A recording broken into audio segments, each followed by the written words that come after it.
আপনারা জানেন এই সরকার ক্ষমতায় আসার পরে এদেশের 18 কোটি মানুষের উপরেই তাণ্ডব চালিয়েছিল।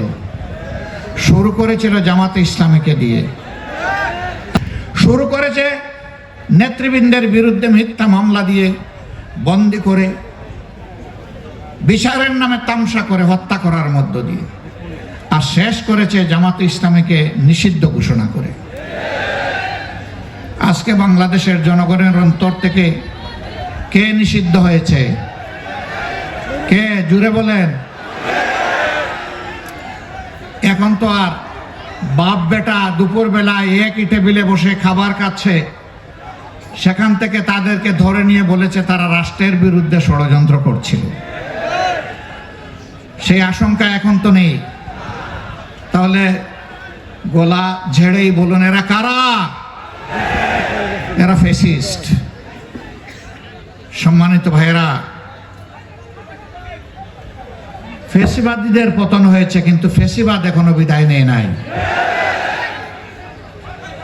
আমরা তো ফ্যাসিবাদীদেরও পতন চেয়েছি, ফ্যাসিবাদেরও পতন চেয়েছি। এই ফ্যাসিবাদের কুখাসলতগুলো এখনো বাংলাদেশে রয়ে গেছে। এখনো বাংলাদেশের মানুষ এক শ্রেণীর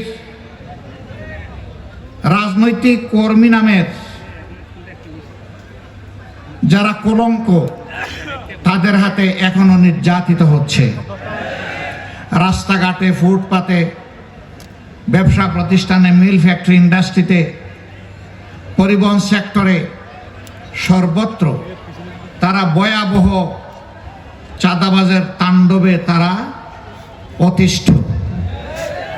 হ্যাঁ, ইতিমধ্যে জনগণ প্রতিরোধ করতে শুরু করেছে। জনগণের ধৈর্যের বাঁধ ভেঙে গেছে।